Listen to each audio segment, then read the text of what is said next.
Okay, real talk for a second. How many times have you told yourself, I'll start tomorrow, only to find yourself, 3 weeks later, still staring at the same unfinished to-do list? Yeah, we've all been there. Procrastination isn't just stealing your time, it's stealing your peace of mind. But what if I told you that destroying procrastination doesn't have to take months of therapy, a million self-help books, or some magical productivity hack? What if I told you that in just 5 minutes, you could completely shift your mindset and start taking action? Sounds too good to be true, right? Well, stick with me, because today we're diving into how to actually destroy procrastination in 5 minutes. And no, this isn't some gimmick. It's about understanding your brain and working with it, not against it. Now, before we get into the nitty-gritty, let me ask you this. Why do we procrastinate in the first place? Is it because we're lazy? Because we don't care? Nope, not even close. Procrastination isn't about laziness, it's about fear. Fear of failure, fear of not being good enough, fear of the unknown. And here's the kicker. Your brain is wired to avoid fear at all costs. It's like this little voice in your head saying, asterisk, hey, let's just watch one more episode of that show instead of doing the thing that scares us. Asterisks sound familiar. But here's the good news. You can outsmart that voice. You can rewire your brain to stop running from fear and start running toward what matters. And the best part? It doesn't take hours of meditation or some complicated system. It takes 5 minutes. Just 5 minutes to shift your mindset, break the cycle, and start taking action. So let's get into it. All right, step 1. Name the fear. This is where we start. Because here's the thing. Procrastination thrives in the shadows. The more you avoid thinking about why you're procrastinating, the more power it has over you. So take a deep breath and ask yourself, what am I really afraid of? Is it that you'll fail? That you'll look stupid? That you'll realize you're not as good as you thought you were? Whatever it is, name it. Say it out loud. Write it down. Get it out of your head and into the light. Because once you do that, it loses its grip on you. Let me give you an example.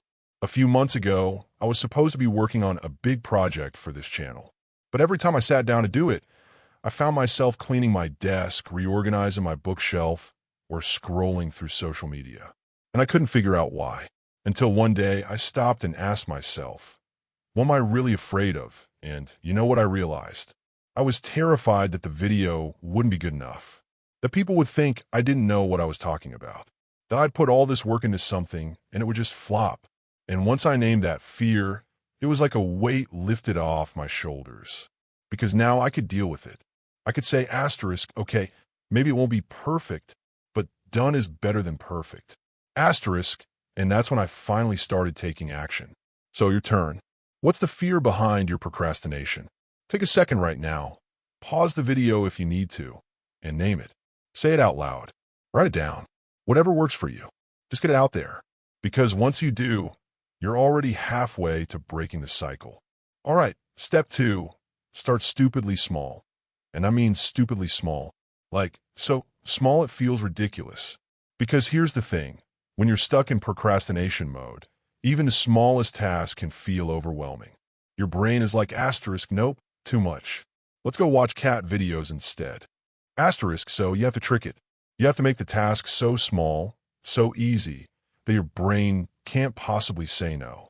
Let's say you've been putting off writing that essay. Instead of telling yourself, I need to write 10 pages today, start with something like, asterisk, I'm going to write 1 sentence. Asterisk, just 1 sentence. That's it. And here's the magic. Once you start, you'll almost always keep going. Because the hardest part isn't the work, it's starting. And once you've started, momentum takes over. But if you don't believe me, try it. Right now, whatever you've been putting off, commit to doing the smallest possible version of it. Write 1 sentence. Do 1 push-up. Send 1 email. Just start and watch what happens. Now, I know what you're thinking. Asterisk, but what if I don't feel like it? Asterisk, and to that, I say, feelings are overrated. Seriously, you don't have to feel motivated to take action. In fact, waiting for motivation is one of the biggest traps of procrastination. Action creates motivation, not the other way around. So, don't wait for the perfect moment. Don't wait until you feel ready. Just start, even if it's tiny. Even if it's messy, just start. All right, step 3, set a timer. This is where the 5-minute magic happens. Because here's the secret. You can do anything for 5 minutes. Seriously, even a most boring, tedious, soul-sucking task feels manageable when you know there's an end in sight. So, set a timer for 5 minutes and commit to working on your task until the timer goes off. No distractions, no checking your phone, just 5 minutes of focused work. And here's the best part. Once the timer goes off, you can stop if you want to. But most of the time you won't, because by then you'll be in the flow. You'll have broken through that initial resistance, and you'll actually want to keep going. But even if you don't, that's okay, because you've already done more than you would have if you just sat there procrastinating. And that's a win. So, there you have it. 3 steps to destroy procrastination in 5 minutes. Name the fear. Start stupidly small. Set a timer. It's not about perfection. It's about progress. It's about showing up even when it's hard, even when you don't feel like it. Because that's where the magic happens. That's where you start to take back control of your time, your energy, and your life. Procrastination isn't just stealing your time. It's stealing your peace of mind. Now, I want to hear from you. What's one thing you've been procrastinating on? And what's the smallest step you can take right now to start? Let me know in the comments. I'll be reading every single one. And remember, you've got this.